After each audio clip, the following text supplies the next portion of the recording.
Bismillahirrahmanirrahim. Assalamualaikum warahmatullahi taala wabarakatuh. Semua pelajar-pelajar tingkatan 1 yang menonton video ini ya. Thank you for watching and also please subscribe kalau belum subscribe lagi. And please do share with your friends. Mudah-mudahan ramai mendapat manfaat ya. Awak pun dapat pahala insya-Allah berkongsi benda yang bermanfaat. Okay, please make sure you have to have this book in front of you. Okay, one more thing, don't forget to betulkan niat belajar lillahi ta'ala. Okay, then buku kita dah sampai di bab 5 tentang jirim ya. Kita telah lihat all the perubahan keadaan jirim ya, disebabkan oleh penyerapan pembebasan haba. Telah lihat proses peleburan, pendirian, penyejatan, kondensasi, pembekuan dan pemajawapan. And you have to remember yang mana serap haba, yang mana bebas haba. Okey, so kemudian saya juga telah habiskan muka surat 154 ya. Aktiviti yang menyebabkan you going to understand tentang sifat-sifat jirim ni ya. Pertama, kalau lihat aktiviti 5.6 yang A itu, suhu tidak berubah semasa pendedihan air. That means bila dia sampai tahap 100, dia akan terus 100. Okey, selepas tu jadi wap dah. Dia tak berubah ya. Kalau 100 tu kalau air tulen ya. Okey, sama juga jisim tidak berubah semasa perubahan fizikal. Ya. Jisim tidak berubah. Tadi suhu tak berubah. Sekarang ni jisim tidak berubah semasa perubahan fizikal. Yang B tu. Okey, keadaan ais. Okey, dalam pepejal kita timbang, dia akan sama dengan keadaan apabila ais dah tukar menjadi cair. Okey, hari ni kita akan juga dah buat yang page 135. Perubahan jisim semasa garam melarut, kita akan dapati bila ditambahkan dengan garam, okey, so air itu akan berubah juga jisim dia sebab ada bahan baru iaitu garam. Okey, kemudian ketiga, perubahan jisim semasa pengembangan pepejal. Okey, so adakah dia perubahan jisim semasa pengembangan pepejal. So kita dapati pun tidak berubah sebab dia punya unsur, dia punya molekul dalam tu, adapun unsur dalam tu, kalau besi, unsur besi je lah.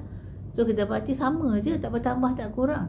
Cuma tukar keadaan bentuk dia, saiz dia jadi besar, kembang ke kecut ke, depend on dia punya zarah tu. Kalau zarah tu tersusun sebelah sebelah tu cuma bergetar. Tapi kalau dah jauh dia jadi cair, jauh lagi jadi gas. Okay, so that is in page 155. So yang ayat akhir tu yang kena ingat ya, dalam muka surat 155, semasa perubahan fizikal ini berlaku, jisim juga kekal, tidak berubah kerana kuantiti zarah-zarah tidak berubah, sama je zarah dalam tu apabila dipanaskan atau disejukkan. Perubahan yang berlaku hanyalah pada tenaga kinetik ya, sama ada dia bergetar ke, dia makin jauh ke ya, zarah-zarah tersebut. Okey, so kita lihat muka surat 156 hari ni. Kita lihat gambar stocking baju dan teddy bear yang dijemur di ampaian. I hope tak masuk bunyi buruh kat luar tu ke dalam video ni. Tapi still boleh dengar suara saya insya-Allah. Okey, air daripada pakaian yang basah tersejat menjadi apa? Air tercair, tersejat jadi wap. Jadi gas ya. Ke udara melalui proses penyejatan.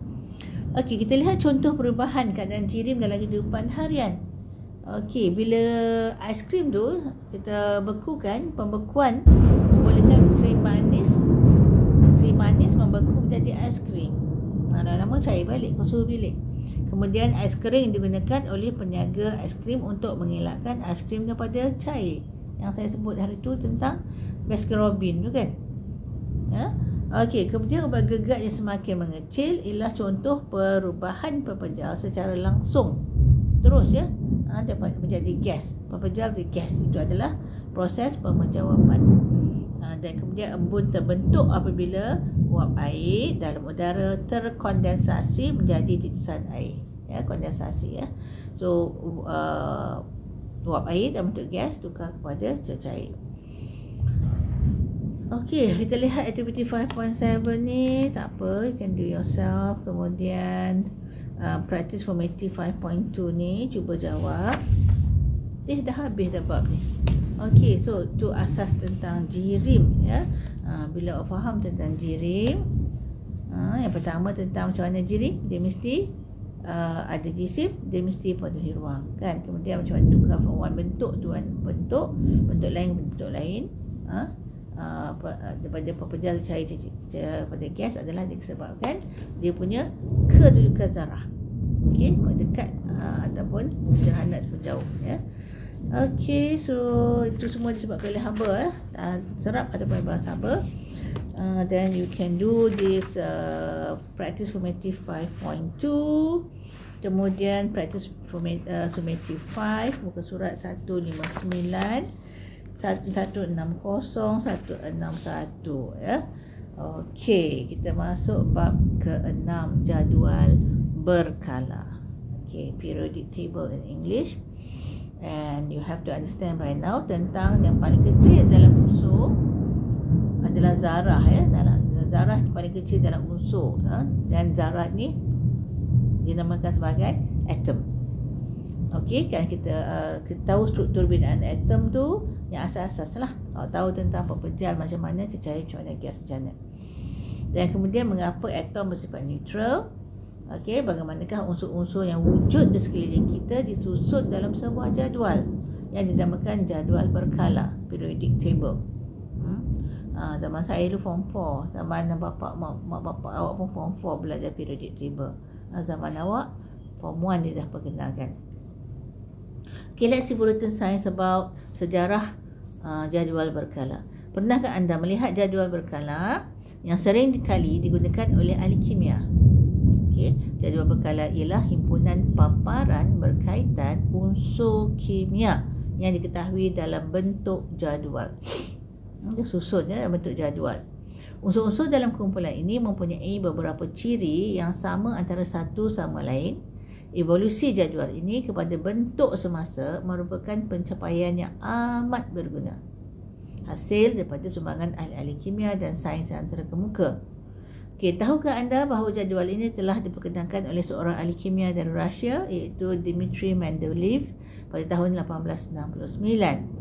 Mendeleev telah menulis sifat-sifat 63 unsur yang telah ditemui bersama-sama berat atom pada kepingan kad yang kecil dan menyusunnya dalam bentuk jadual. Beliau meninggalkan ruang kosong dalam jadualnya untuk unsur yang masih belum ditemui. Tahun 1800 ya. Beliau telah meramalkan sifat bagi unsur yang masih belum ditemui. Walau bagaimanapun ramalan beliau diragui oleh para saintis yang lain. So pada tahun 1886 unsur germanium telah berjaya dijumpai. Logam bukan logam, unsur. Unsur. Okey, unsur baharu tersebut menepati ramalan Mendeleev. Akhirnya para saintis menerima idea beliau. Jadual tersebut telah dibaiki mengikut peredaran masa selaras dengan penemuan unsur dan teori baharu. So sains ni memang dia berkembang, berubah. Masa saya kecil mana ada handphone. Dah sekolah menengah, ujung-ujung sekolah rendah, kemudian ujung the start sekolah menengah dah ada telefon rumah ke rumah yang gang-gang zaman dulu. Zaman awak handphone dah ada. Bukan setakat tekan-tekan macam boleh handphone dulu. Touch je dah. Okey, semua tu perkembangan sains teknologi ya. Kita lihat muka surat 164, pengelasan unsur. Okey, semua jirim terdiri dari atom. Ya, yang kita belajar dalam bab sebelum tu iaitu ada jisim. Jirim adalah ada jisim dan memenuhi ruang. Mesti ada benda yang paling kecil dalam tu adalah atom. Okey, so kemudian kita mesti boleh membezakan apa atom dengan molekul dan unsur dengan sebahagian. Ini asas ya. Dia tisun sekolah rendah. Dia dulu form 1 syllabus tu. Sekejap saya tengok sekejap. Ada juga cakap tentang unsur. Entah. Ada tentang unsur, kita lihat kemudian ya. Kemudian mengenal pasti kedudukan logam, bukan logam dan gas nadir. So sama ada dia pepejal, logam, bukan logam ya. Bukan logam ni pepejal dia tak pepejal dia. Logam semua pepejal, semua logam adalah pepejal kecuali mercury. Tapi bukan logam ada pepejal, ada cecair, ada gas. Dan gas nadir. Kita bezakan ciri-ciri logam dengan bukan logam. Kita tahu logam macam tengok benda tu, actually kita tahu itu logam ni. Geng besi kan. Kalau tengok katakan whiteboard ni. Yang ni kita tahu ni logam. Yang ni pun kita tahu logam. Tapi yang ni kita tahu bukan logam. Spek saya bukan logam. Kita tahu. Tapi kita tahu macam tu, tak di kelas-kelaskan. Okey, kemudian menghargai unsur alam yang membolehkan manusia menemui dan menyusun ketertiban ini dalam bentuk jadual. So dalam bab 5 kita tahu bahawa semua benda yang mempunyai jisim dan penuhi ruang ialah jirim. Jirim-jirim ini pula terdiri pada zarah-zarah yang kecil. So jirim ni pepejal ke cecair ke gas ke yang memenuhi ruang dan ada jisim, terdiri pada zarah-zarah yang kecil dan diskret yang disebut sebagai atom. Apa diskret? Pisah-pisah ya. Bukan kata dia melekat terus. Kecil dan diskret yang disebut sebagai atom. So look at gelang emas gambar Rajah 6.1 ni. Okey, tengok dia susun rapat-rapat atom emas tu. Sebab dia pepejal kan. Kedudukannya sangat rapat. Kemudian tengok belon panas. Dia punya zarah tu jauh-jauh. Okey, so atom boleh tak lihat? Tidak boleh dilihat dengan mata kasar sebab saiznya terlalu kecil. Atom hanya boleh dilihat menggunakan apa? Mikroskop. Mikroskop pun bukan yang biasa-biasa mikroskop cahaya tu. It has to be mikroskop elektron dengan pembesaran sehingga berjuta-juta kali ganda. Ya, andaikan sebiji buah oren adalah suatu atom, ia akan dibesarkan sebesar saiz bumi. Can you imagine atom tu so small? Okay, katakan kalau lah atom tu besar, besar oren, nak tengok dia kena dibesarkan sampai saiz bumi. Punya kecilnya dia ya, dengan menggunakan mikroskop elektron. Okay, so tu yang dalam surah Az-Zalzalah ya. Fama ya'mal misqala dzarratin khairan yarah wa may ya'mal misqala dzarratin syarran yarah.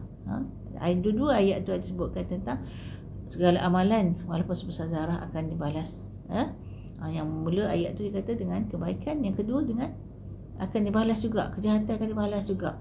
Besar zarah Allah sebut dalam Quran. Kecilnya lah, kita tak tahulah perbuatan kita. Yang besar-besar, yang kecil-kecil terlalu banyak.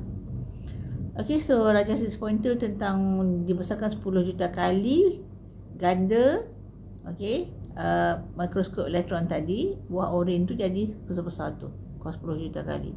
So bayangkanlah, nak tengok zarah tu dia 10 juta kali kecil daripada yang kita nampak. Bukan nampak, dia kalau guna mikroskop elektron lah. Okay, first we're going to learn about apakah atom dan apakah molekul. We're going to see atom terdiri daripada 3 zarah subatom. Apa 3 zarah subatom? Atom dah kecil kan, tak nampak oleh mata. Mikroskop biasa cahaya tak nampak, kena special elektron. Kemudian dia akan kena 10 juta kali dibesarkan baru nampak, kan? Okay, so dalam tu pula subhanallah ada lagi subatom yang manusia dapat jumpa dengan izin Allah di akhir zaman ni. Proton, neutron dengan elektron. 3 pula lagi dalam tu. Proton dan neutron berada dalam nukleus. So udahlah kecil sangat atom tu, terlalu kecil. Tengah-tengah dia ada 2, proton dengan neutron. Tapi ada satu lagi yang ketiga, nama dia elektron. Dia pusing keliling. Subhanallah. Cuba tengok gambar rajah yang tak ada pula tulis rajah berapa ya. Dia tunjuk gambar tengah-tengah tu, yang merah tu dia wakilkan yang merah, tak semesti merah ya. Rajah 6.3 termin sebab saya struktur atom. Tengah-tengah ada 2 jenis. Tengok first, yang merah tu adalah proton, zarah yang bercas positif. Saya sebut hari tu dalam kelas sebelum ni. Yang positif, okey, nama dia proton. Okey, kemudian yang biru pula sebelah kanan ya, neutron, zarah neutral yang tidak bercas yang warna biru. kedua-dua ni terletak dekat tengah-tengah dia, which is nucleus. Manakala ada satu lagi nama elektron, dia akan bergerak. Nampak tu? Dia buat macam bentuk tu, bentuk ni. So, zarah yang bercas negatif adalah electrons. Again, mana boleh bergerak? Electrons. Yang tak boleh gerak, protons dengan neutrons. Di mana terdapat yang protons, neutrons? Tengah-tengah. Electrons bergerak keliling. Okay, so dia nak ajar tentang saya boleh ingat tu adalah senang sangat. Pen tu ialah proton, ya. Kemudian elektron, neutron. Senang sangat nak ingat. Mau Malaysia lagi lah, kita punya proton boleh bergerak atas jalan raya, ya. Okay. Siapa yang cipta perkataan elektron tu? John Stoney nama dia. Oh, John Stone. Dah lah Stoney lagi. Telah mencipta perkataan elektron pada tahun 1891. Perkataan nukleus berasal daripada perkataan Yunani yang bermaksud little nuts. Kecil sangat, ya. So, nukleus mempunyai charge keseluruhannya positif. So, tengah-tengah tu positif kerana terdapat proton yang bercharge positif di dalamnya. Okey, bilangan elektron di dalam sesuatu atom pula adalah sama dengan bilangan protonnya. Dia mesti sama. Kalau kita gambar yang 6.3 tu, yang merah 3 biji proton. Okey, dan elektron dia pun 3 biji yang bergerak keliling tu. Dia kena sama. Kena sama, ya. Oleh itu atom adalah neutral. Sepatutnya neutral. Okey. So tapi boleh tak neutral nanti tau. Okey, zarah neutron terbina daripada 2 atau lebih atom pula disebut sebagai molekul. Okey. So kalau dia sebiji sama saja adalah unsur, atom sama dalam tu unsur. Tapi kalau dia melekat lebih daripada 2 atau lebih atom. Contohnya, dalam udara tak ada oksigen. Dia tak ada seorang-seorang. Dia 2 biji. So dia menjadi molekul. Satu dia atom. Kalau dia adalah lebih pada 1, 2 atau lebih, nama dia molekul. Cuba tengok gambar 6.4. Dia pun bagi atom oksigen. Saya terus buat tadi. Dia bagi atom oksigen. Itu satu je. Tapi bila dia melekat dalam udara, molekul oksigen dia 2 biji. Okey. So, tu kalau tengok dalam surah Yasin tak silapnya, ada dinyatakan Allah mencipta segala sesuatu berpasangan sama ada kamu tahu ataupun tidak. Zaman dulu-dulu, before dia orang jumpa benda ni, before boleh tengok bawah mikroskop elektron, dia orang tak tahu pun. Tapi Allah buat ada dua semua. Tengok apa yang mata 2, hidung 2. Lubang hidung lah. Kalau hidung ni pun kiri kanan sama. Gigi kita pun berpasangan, kiri kanan dalam tu sama. Bibir pun atas bawah berpasangan. Kalau tak nak dengan atas bawah, sini dengan sini pun berpasangan. Ini gen dengan ini, gen dengan ini. Ini gen dengan ini. Telinga 2. Sama ada kamu tahu ataupun tak tahu. Semua benda, subhanallah. Ya, Allah buat, ya. Look at page 166. Apa itu unsur? Okay, so you have to know apa unsur, apa atom, apa molekul. Molekul tahu tadi kan? Kalau atom tu melekat lebih dari 1, 2 biji ke 3 biji ke, dia adalah molekul, ya. Okey, unsur ialah bahan yang paling ringkas. Ya, unsur tidak boleh diuraikan secara kimia kepada 2 atau lebih bahan yang lebih ringkas lagi. Terdapat hanya satu jenis zarah dalam setiap jenis unsur. Unsur tu dia paling kecil. So kalau tadi kita lihat balik mana? Page 164. Gelang emas tu, nampak tu tersusun sama je. Atom dia sama je tersusun. Itu adalah unsur. Ya. So lepas tu tak boleh, yang biji-biji tu tak boleh pecah dah. Yang paling kecil Allah paling kecil yang Allah bagi kita nampak dalam tu ada elektron, of course, semua tu, tapi tak boleh pecah dah. Okey, so dapati tidak boleh diuraikan. Maksud dia diuraikan tu tak boleh dipecahkan secara kimia kepada 2 atau lebih bahan yang lebih ringkas lagi. Ataupun tengok gambar Rajah 6.5 terus, di zinc tu. Dalam tu semua zarah zinc. unsur je. Nak pecahkan sebiji zinc tu jadi 2-3 biji, tak boleh. Setakat Allah tak izinkan. Okey, so terdapat hanya satu jenis zarah dalam setiap jenis unsur. Selain besi, besi pun darah dia tu, unsur besi semua tu, atom dia, atom besi. Oksigen, hidrogen, aluminium, karbon dan kuprum juga merupakan unsur. Oksigen ialah suatu unsur yang banyak terdapat di bumi. Paling banyak. Allah buat paling banyak. Bukan dalam udara dia ada oksigen. Dekat besi karat tu ada oksigen. Banyaklah. Okey. Dalam darah kita pun ada oksigen. Melekat di darah merah kita. Cuba tengok Baldizing tu, itu semua unsur sama.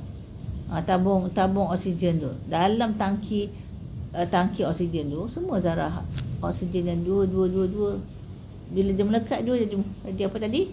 Molekul. Hidrogen. Cuba tengok. Dalam tangki hidrogen tu. Ini tak boleh main, boleh meletup ya. Okey, nampak tu. Hidrogen melekat. Dua. Okey, berpasangan ya. Cuba tengok paku besi dengan Baldizing tadi. Dia dalam keadaan pemejal, tak macam gas hidrogen dan oksigen. Dia susun. Besi, Fe semua. Karbon bukan logam. Bukan mata pensel tu. Dalam tu karbon dia punya unsur. Tu unsur. Now, we have to know apakah itu sebatian. Bila dah tahu unsur, kena tahu sebatian. Dia ada sebatian, campuran ada tak? Tak apalah, kita lihat sebatian. Okey, bila kita kata sebatian, terdiri daripada dua atau lebih unsur yang bergabung secara kimia. Easy example is, tak apalah kan dia bagi example. Okey, sebab dia confused, nanti dulu. Bergabung secara kimia. That means melekat secara kimia. Tak boleh nak pisahkan. Kecuali secara kimia juga. Macam H2O. Apa H2O? H2O. Okey, so dua hidrogen melekat. Hidrogen tengah tu oksigen je lah. Okey, pada oksigen. Ini lainlah besarkan berbeza daripada atas tu. Beza dengan hidrogen. Okey, ini adalah oksigen. H2 ada dua ni dengan oksigen ni melekat. Hidrogen ni gas ke cair? Gas kan? Oksigen ni pun gas kan? Bila dah bergabung macam ni, dia jadi cair. Jadi air. Nampak tu? Dia sebatian. Okey? Okey, yang pokok nak gunakan untuk buat fotosintesis apa? Karbon dioksida.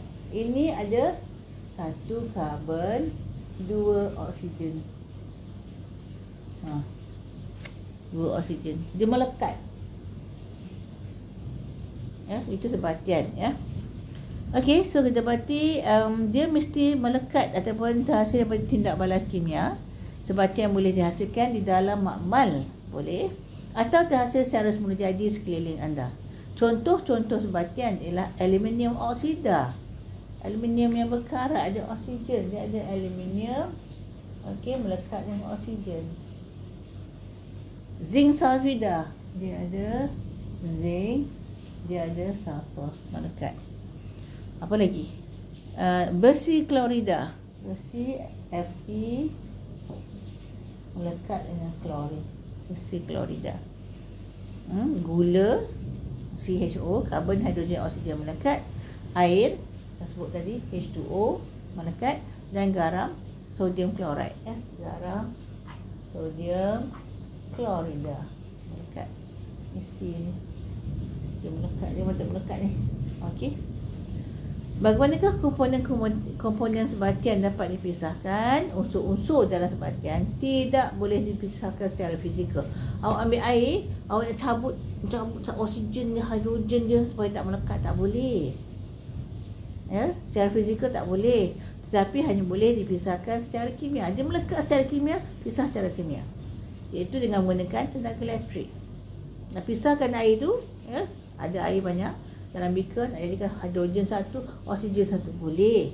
Tapi kena guna tenaga elektrik, iaitu secara kimia juga. Proses guna tenaga elektrik tu untuk air namakan elektrolisis.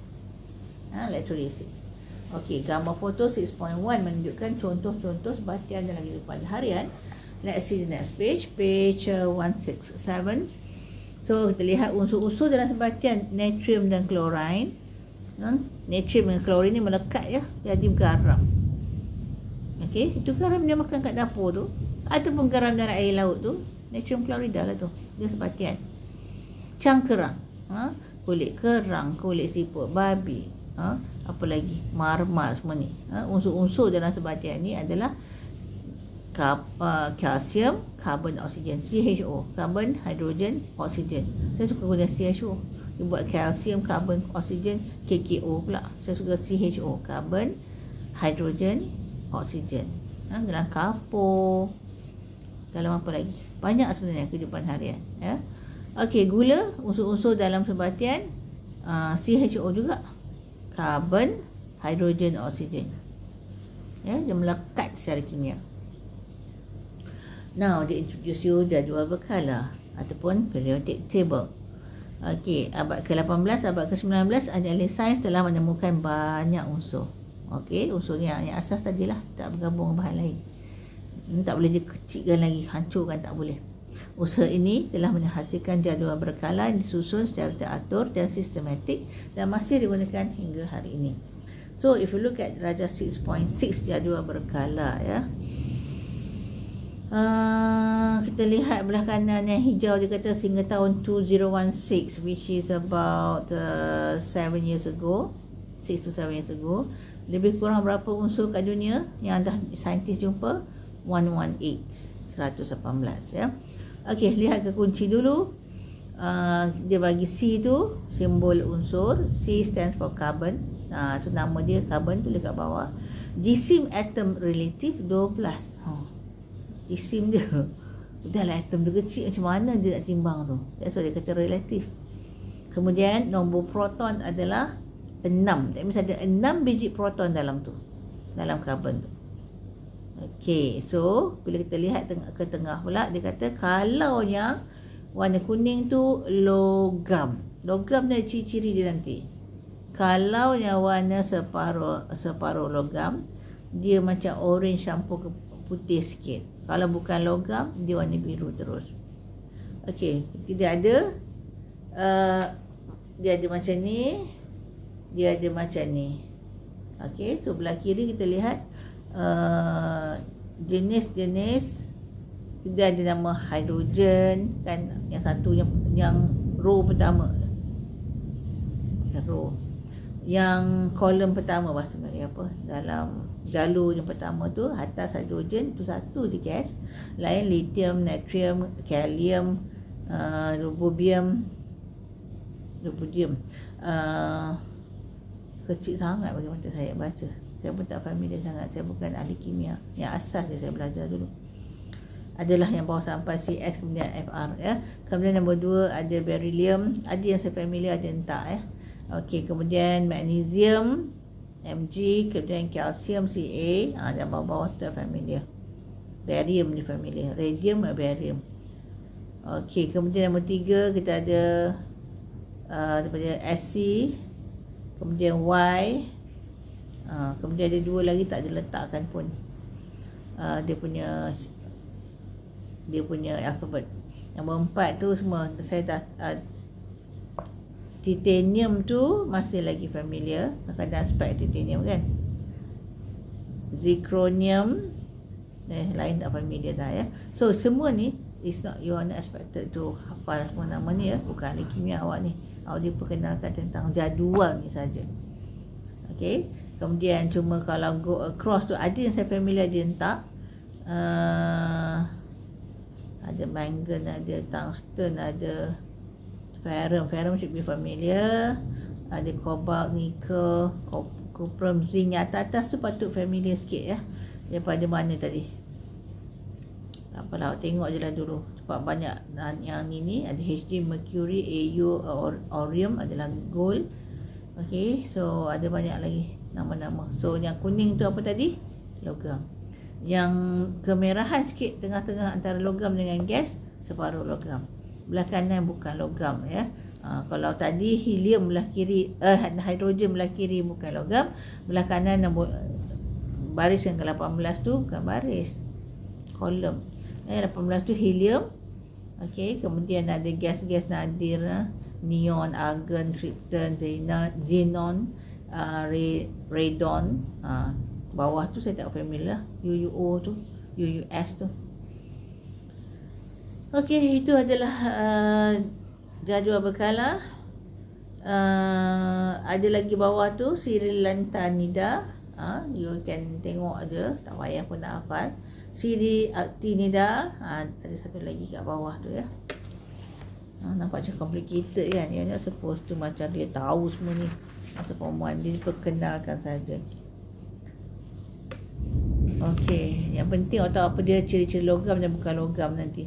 Berita sains tu okeylah, kita tengok perlu ke. Nanti kalau ada next class kita tengoklah perlu tak perlu untuk dia bacakan ataupun kita just awak baca sendiri, kita tinggalkan je lah kot. Kita akan sambung terus perbezaan ciri-ciri logam dan bukan logam tu lagi penting untuk awak faham. Okay, so that's all for today. Thank you for watching and subscribe please.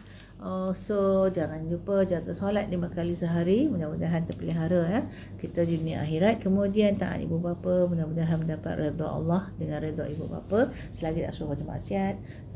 Hormati guru-guru, mudah-mudahan mendapat keberkatan ilmu. Hormati lebih tua, sayangi lebih muda, supaya cantik akhlak awak.